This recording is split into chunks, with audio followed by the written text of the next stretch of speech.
The Legend of the Stone Demon update is right around the corner. And look, I haven't been giving Amon as much love lately as he deserves. But with a little rock monster on the horizon, I realized something. If he's a stone demon, then I guess that's gonna make me the Stonemason, bitch. Now what's good everyone, it's Word here. And yeah, I heard that. That definitely sounded so much cooler in my head. Now look, seriously though, for the boys who's been asking for an Amon update, this is the one. And look, this isn't some experimental new setup. This is a build that's been around for a hot minute now. And honestly, it has only gotten better with every single patch. We're out here pulverizing everything in our pet to get ready for the DLC. This is the last minute bonk build that you need to turn the toughest enemies in the game into gravel before the update drops. So let's get into it. Ooh, and for this tree, we're gonna go balls to the walls with the talents. It's 49 points into Calamity, Onslaught, Red 3, punching everything. Now look, the synergies in this build is insane. You ain't gonna go over to the neighbor to get some sugar for your coffee. You got everything in-house. So let's see what we're taking first. 5 points into Discombobulate for 25% melee crit hit chance. I don't think we're gonna have to spend too much time talking about that. And then 5 points into Tritanium Tuckles? Tritanium Tuckles for melee damage and skill damage. Those are both adding into our soup. It is exactly what we want to get some flat floor damage increase. And then 1 point into Forged in Steel. This is our MVP for survivability. Every single time we do the big bonk with the hammer, we're gonna become Forged in Steel, immune to all damage for 6 seconds. So there's only 2 things we gotta keep in mind. Number 1, we need to make sure that we have the ability to do the big bonk every 6 seconds. Stick around for that, there's a way to do it.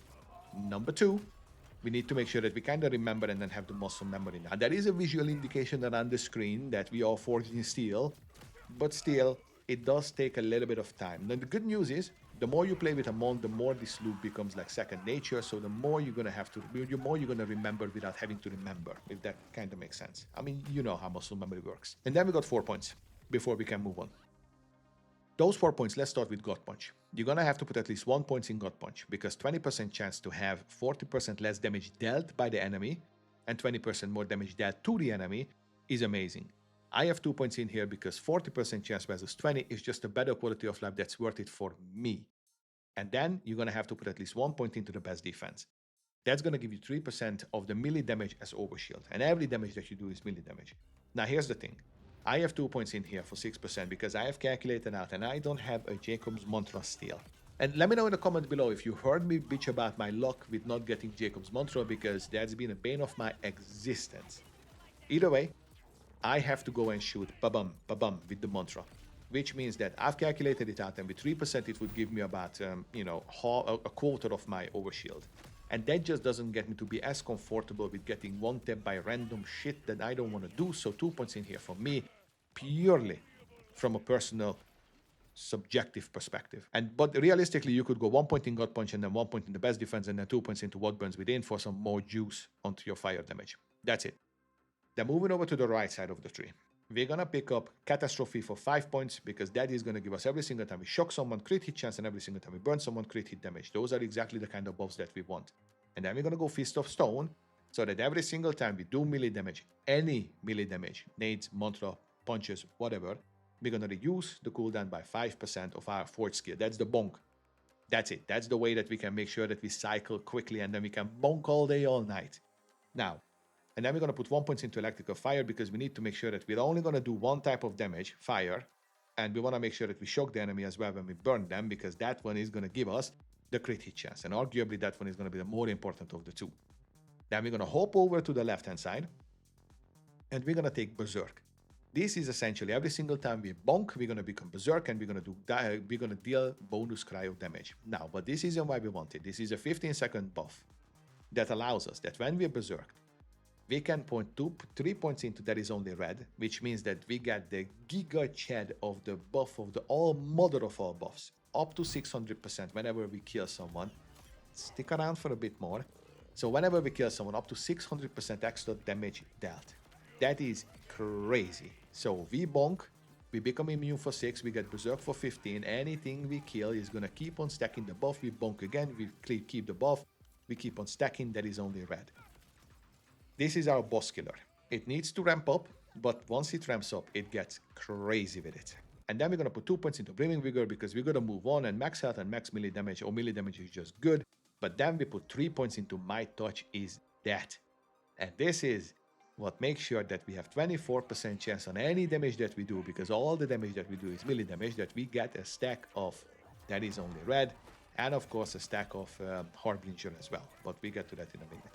So Might Touch is what essentially makes sure that we don't actually have to kill everything. We can just have a static big old boss that we just keep on shooting, and we're gonna end up stacking That Is Only Red.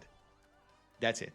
Then we got 10 points left, and it has to go into the middle three because 1 Into the Fey is amazing. That one is gonna give us damage dealt and damage reduction when we close. And you're gonna have to kind of be close if you wanna bonk people on the head. That's just kind of the nature of the beast. And then of course we're gonna get Harbinger, which is going to give us max shield capacity and melee damage as a kill skill stack. Now, the reason why we need to do this is because of our Augment and Capstone. For Augment, we're going to take Pyroclast purely because none of the others make any sense for us in this one. Pyroclast is the one that we want, together with Molten Royal. Molten Royal is going to be that up to 3 enemies, there's going to be that, just a spiral, just a pyre erupting and then burning them for further damage. Now, there is some limitations with this build. One is high-flying enemies. You ain't gonna do anything to them. You can't really bonk them onto the ground. And the pyres have a vertical limitation on the box of how far can they shoot. There is certain enemies, if they fly low enough, that they're gonna burn, but in reality, that is gonna be a downside. So, if the Legend of the Stone Demon is gonna be a stone frog, and is gonna keep on hippity-hoppiting around, and will fly, or a stone bird, that is going to become a little bit annoying. But we don't know that yet, or at least I don't know that yet at the moment of the recording, so it is what it is. It's just something that you're going to have to keep in mind. But this is about the talent. Let's move on over to the gearing. And I mean, for the gearing, I'm going to keep it very simple. All you want is mantras all day, every day. Those are going to make sure that every single one of your shots will get all the benefits from your melee damage. Now look, I've touched on this earlier. You really want to get yourself a Jacobs, but I cannot wholeheartedly recommend that you start farming it now just before we are so close to the DLC and the potential level cap increase. So make the decision on your own. I am just going to suffer with the ones that I have without Jacobs and then see how it works. But if you have a Jacobs mantra, the damage, the cooldown reduction, the survivability, everything is going to skyrocket. It's just going to become significantly easier. If you also have a Reaper, that is going to be the highest gun damaging DPS that you can do because it's going to override the shooting pattern. So the mantra would normally go ba-bum, ba-bum. Now it's just going to go ramp up and then brum, then it's gone, the entire magazine. So that is going to be good for DPS. For the Repkit, you're going to have to go triple bypass. There's no other ways around it. I'm sorry to say it. But you need to have a reliable way to get back into your action skill quickly because that is how you do a lot of damage. So, triple bypass with caffeine. And I would say get a hard hitter on it, or at least an action skill reduction, because those are going to benefit you the most, but it has to be done. For the Ordnance, you're going to go Slippy, because Slippy does a metric ton of damage. It is insane how much chunking damage does this guy do. Feeds into Groundbreaker, it cracks vile enemies, it is just brilliant.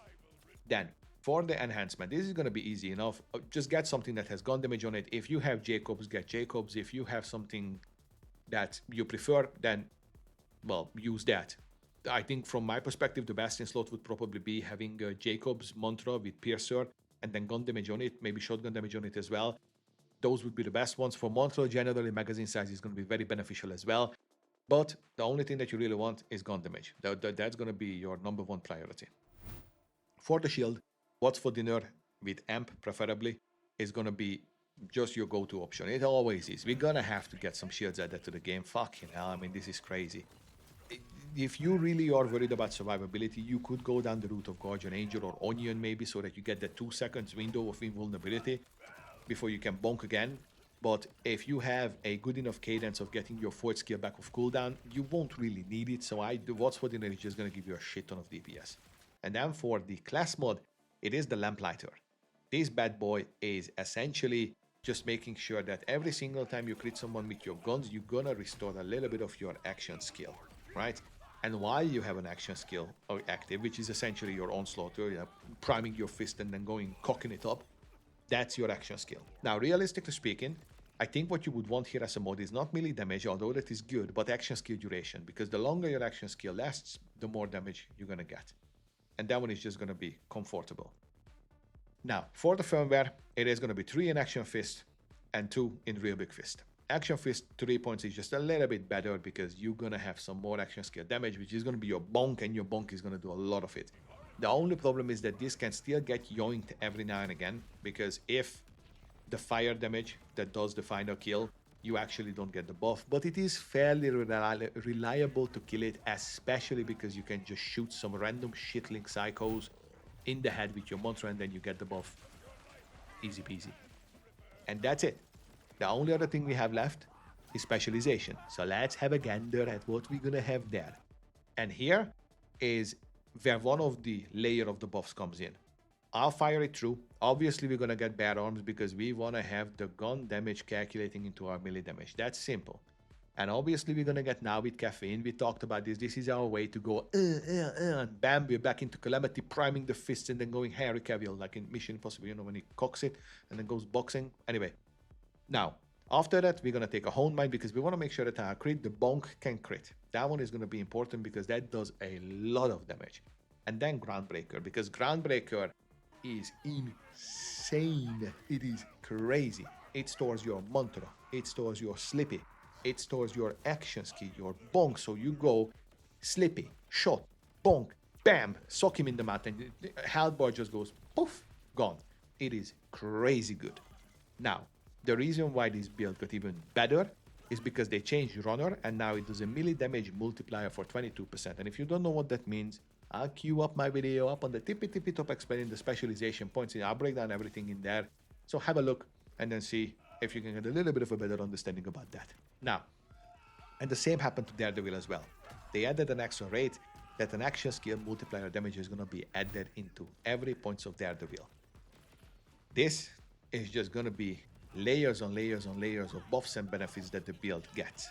And the best part in this is this amount of survivability with this amount of damage is just a very unique playstyle that if you like it and if you're comfortable with it, it is gonna be really strong.